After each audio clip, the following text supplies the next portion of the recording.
দর্শক আপনারা এই মুহূর্তে দেখছেন ধানমন্ডি 32-এ যে বাড়িটি রয়েছে সেই বাড়িটি কিন্তু এভাবেই ভাঙছে ছাত্র জনতা, এবং এটিতেই কিন্তু একসময় বঙ্গবন্ধু শেখ মুজিবুর রহমান তার পরিবার সহ এখানে বসবাস করতেন, এবং পরবর্তীতে তিনি যখন মারা যায় এরপরে কিন্তু তিনি এই বাড়িটিতে তার আর কেউ থাকতেন না, এবং এখানে পরবর্তীতে কিন্তু শেখ হাসিনা শাসক যে শেখ হাসিনা তিনি পরবর্তীতে এটিতে কিন্তু জাদুঘর হিসেবে তৈরি করা হয়েছিল। পরে যখন পাচ্ছিলাম ধানমন্ডি 32 থেকে এই মুহূর্তের সর্বশেষ চিত্র, এবং আপনারা দেখতে পাচ্ছেন 32 নম্বরে যে বাড়িটি রয়েছে সেই বাড়ির যে মূল অবকাঠামো সেটি কিন্তু ঘুরিয়ে দেওয়া হচ্ছে বুলডোজারের সাহায্যে, এবং রাত 1:30 নাগাদ ছাত্র জনতা ধানমন্ডি 32 নম্বরে প্রবেশ করে এবং তার বিভিন্ন কক্ষে কিন্তু এভাবে আগুন দেওয়া হয়েছে। 32 নম্বরের বাড়ি সে ভেঙে ফেলে এবং প্রবেশ করে প্রথমে বাড়ির যে দেয়াল সেগুলো ভাঙা হয়, এবং পরবর্তীতে ভবনের ভেতরে থাকা যে আসবাবপত্র সেগুলোকে অগ্নিসংযোগ করা হয়। নিশ্চিন্ত করতে এই মুহূর্তে ছাত্র জনতার চাহিদা অনুযায়ী বুলডোজার চলে আসে, এবং এই মুহূর্তে চলছে ভবনটির মূল অবকাঠামো ভাঙার কার্যক্রম, সেগুলো আপনাদের সামনে তুলে ধরার চেষ্টা করছে। এবং এখানকার উপস্থিত ছাত্র জনতা, এবং এই মুহূর্তে ধানমন্ডি 32 নম্বরের যে ভবন রয়েছে সেই ভবনের দ্বিতীয় তলার অংশ ভাঙা হচ্ছে, এবং মূল অবকাঠামো নিচ থেকে কিন্তু ইতিমধ্যে ভেঙে দেওয়া হয়েছে, এবং ছাত্র জনতা এই বুলডোজারের চারপাশে অবস্থান করছেন সে চিত্র আপনাদের সামনে তুলে ধরার চেষ্টা করছি। সঙ্গে রয়েছে আমি খন্দকার আসিফুজ্জামান।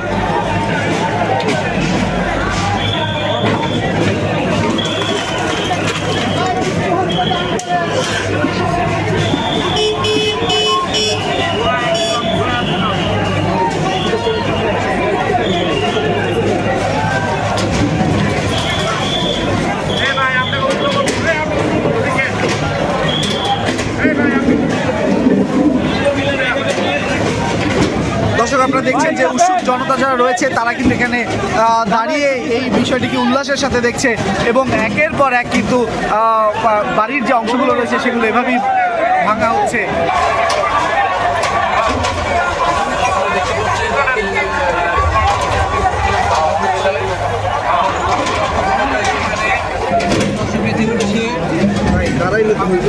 বাহাত্তরের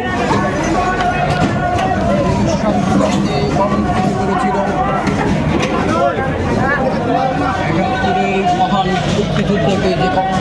দর্শক আজকে সন্ধ্যার পর থেকে কিন্তু একে একে ছাত্ররা এখানে জড়ো হতে শুরু করে, এবং আমরা যেমনটা দেখেছি সন্ধ্যার পর থেকে এখানে আস্তে আস্তে করে যখন ছাত্ররা আসতে শুরু করে এবং তারা কিন্তু বেশ স্লোগান দিতে থাকে, এবং আজকে রাতে যখন এখানে কি করেছে আজকে রাতে ঠিক 9টায় স্বৈরশাসক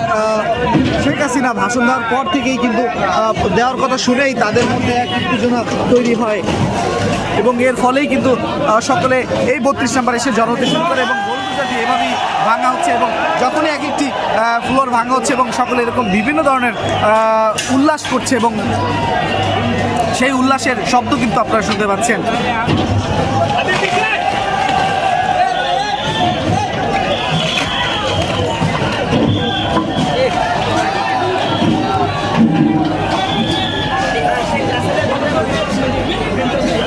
এই যে উপরের যে ঘরটি ছিল এখানে হয়তো বা শেখ কামাল তারা থাকতেন তার ওয়াইফকে নিয়ে, সেই 3 তলার